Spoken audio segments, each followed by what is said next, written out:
Assalamualaikum warahmatullahi wabarakatuh. Perkenalkan, saya Muhammad Zaki Ramdhani, mahasiswa Ilmu Komunikasi Universitas Muhammadiyah Yogyakarta, peserta mata kuliah Sosiologi Komunikasi. Pada video ini, saya akan menjelaskan pengalaman saya tentang dua topik, yaitu fans culture dan consumer culture.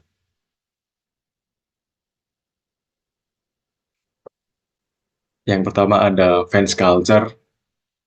Fandom culture atau budaya fandom ini merujuk pada komunitas penggemar yang memiliki minat yang sama terhadap suatu karya, artis, atau fenomena populer. Fandom dapat berkembang di berbagai bidang seperti film, buku, musik, permainan video, hingga olahraga dan banyak lagi. Jadi Jensen telah membahas peran kelas dan elitisme dalam budaya penggemar dan partisipatif. Ia berpendapat bahwa karena kata penggemar berasal dari kata fanatik yang berarti gila, maka terdapat kesenjangan kita versus mereka antara budaya penggemar dan masyarakat arus utama. Setelah didefinisikan sebagai mas setelah didefinisikan sebagai menyimpang melalui fanatismenya, mereka yang menjadi bagian dari budaya penggemar akan dikategorikan sebagai orang lain yang tidak bereputasi, dikategorikan sebagai orang lain yang tidak bereputasi, bahkan berbahaya. Jensen menggambarkan dua karakterisasi penggemar patologis, penyendiri yang terobsesi, yang telah dipengaruhi oleh media hingga memasuki hubungan fantasi yang intens dengan sosok selebriti, dan penggemar hiruk-pikuk yang mewakili jeritan dan tangisan. Remaja di tengah kerumunan atau penggemar olahraga yang gila-gilaan yang melakukan kerusuhan saat pertandingan. Penokohan ini pada akhirnya menghasilkan stigmatisasi budaya penggemar. Karena para pesertanya ini mudah distereotipkan, Jensen menyatakan bahwa meskipun stereotip ini tidak mewakili budaya penggemar secara keseluruhan, stereotip tersebut mengungkapkan keyakinan kita tentang masyarakat modern dan hubungan kita dengannya. Terus ada beberapa poin yang relevan ya dalam pembahasan ini. Yang pertama, koneksi dan komunitas. Fandom culture menyediakan ruang bagi orang-orang dengan minat yang sama untuk terhubung dan berinteraksi. Jadi, para penggemar dapat bertukar informasi, berbagai pemikiran, dan membentuk ikatan sosial melalui forum online, media, seperti media sosial, konvensi, atau pertemuan langsung juga bisa. Yang kedua ada ekspresi kreatif. Jadi fandom seringkali mendorong ekspresi kreatif dari para penggemar. Ini bisa berupa tulisan fanfiksi, seni fan art, cosplay. Cosplay itu berpakaian seperti karakter favorit, kayak wibu-wibu gitu. Atau pembuatan video fanmade. Fandom memberikan ruang bagi penggemar untuk menunjukkan dedikasi dan bakat mereka, serta berbagi karya mereka dengan sesama penggemar. Yang ketiga, pengaruh terhadap industri. Jadi fandom culture memiliki pengaruh yang signifikan terhadap industri hiburan. Para penggemar yang bersemangat dapat memberikan dukungan finansial dan promosi kepada karya yang mereka sukai, seperti menonton film, membeli merchandise, atau menghadiri konser. Hal ini dapat berpengaruh keberhasilan atau kelangsungan suatu karya atau artis. Yang keempat, ada identitas dan penerimaan fandom. Yang keempat ada identitas dan penerimaan. Jadi, fandom culture juga dapat memberikan tempat bagi orang-orang untuk mengekspresikan identitas mereka dan merasa diterima. Fandom sering menjadi tempat di mana individu dengan minat khusus dapat merasa dihargai dan diterima tanpa takut dijauhi atau dibully. Yang kelima ada kontroversi dan konflik. Seperti halnya dalam setiap komunitas, fandom culture juga dapat mengalami kontroversi dan konflik, seperti perbedaan pendapat, persaingan antara subkelompok, terus atau ketidaksepakatan terhadap perubahan dalam karya yang dikagumi, dapat memicu ketegangan atau konflik di antara penggemar.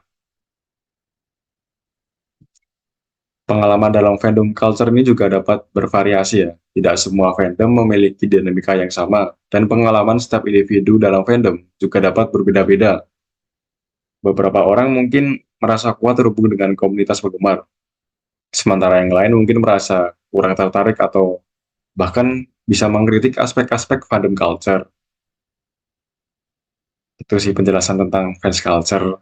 Terus sekarang masuk ke pengalaman saya tentang fans culture. Jadi pengalaman saya tentang fans culture ini, saya ngefans kepada tim Inggris, kota Manchester, Manchester Merah, yaitu Manchester United. Jadi kan Manchester United ini memiliki salah satu fandom terbesar dan paling terkenal di dunia sepak bola. Fandom MU ini juga memiliki ciri-ciri khasnya sendiri, seperti loyalitas dan dedikasi. Penggemar MU dikenal sangat setia dan mendukung tim mereka dengan penuh semangat. Itu saya banget. Setiap jam main jam 3, jam 2 itu pun saya bangun untuk menonton tim kesayangan ini. Ini seringkali berlanjut dari generasi ke generasi dalam keluarga. Di keluarga saya pun juga pada fans MU juga, terutama saya dan bapak saya. Ya saya suka MU karena diajak bapak saya nonton itu zaman dulu.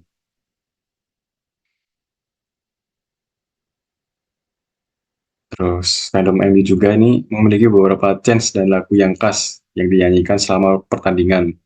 Misalnya GGMU atau Glory Glory Man United adalah lagu kebanggaan yang sering terdengar di Old Trafford dan diikuti oleh banyak penggemar di seluruh dunia. Rivalitas dengan klub lain ini juga memicu ya fandom Manchester United dengan rivalitas yang kuat dengan klub lain, terutama dengan Manchester City, satu kota itu Manchester. Pertandingan antara klub-klub ini seringkali menjadi momen yang sangat ditunggu-tunggu dan memicu antusiasme yang tinggi di antara para penggemar.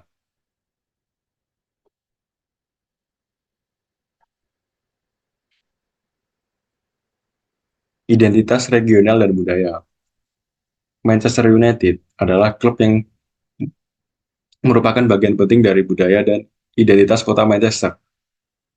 Para penggemar sering merayakan warisan industri dan semangat kota mereka melalui dukungan mereka kepada klub ini. Basis penggemar yang global. Manchester United memiliki penggemar yang terbesar yang, tersebar di seluruh dunia. Dukungan dan antusiasme untuk klub ini meluas jauh di luar wilayah Manchester, dan fans culture mereka mencerminkan keragaman budaya dan latar belakang penggemar dari berbagai negara. Mungkin itu sedikit pengalaman saya tentang fans culture. Lanjut ke topik berikutnya, masuk ke consumer culture. Jadi consumer culture itu fenomena sosial di mana konsumsi barang dan layanan menjadi fokus utama dalam kehidupan masyarakat. Ini melibatkan peningkatan signifikan dalam kegiatan belanja, identitas diri yang terkait dengan barang-barang yang dikonsumsi, dan penekanan pada kepuasan pribadi melalui akuisisi materi. Seperti branding dan produk ikonik, budaya konsumerisme ini seringkali ditandai dengan penekanan yang kuat pada merek dan produk ikonik. Misalnya merek seperti Apple, Nike, Coca-Cola, atau channel yang memiliki daya tarik yang kuat bagi konsumen dan menjadi simbol status atau gaya hidup tertentu.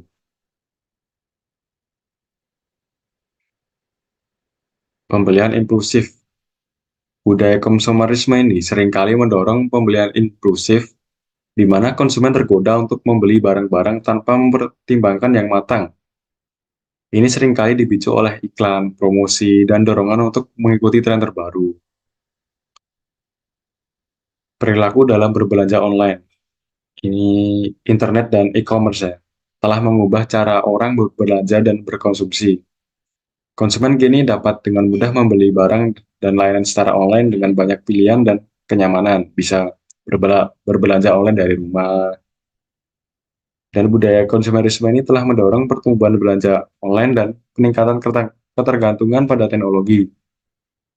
Emang lebih mudah sih kalau berbelanja online tuh. Jadi kita nggak perlu keluar panas-panasan nyari barang, tinggal di rumah, buka Shopee atau buka Lazada, itu udah ada semua, tinggal kita milih untuk check out.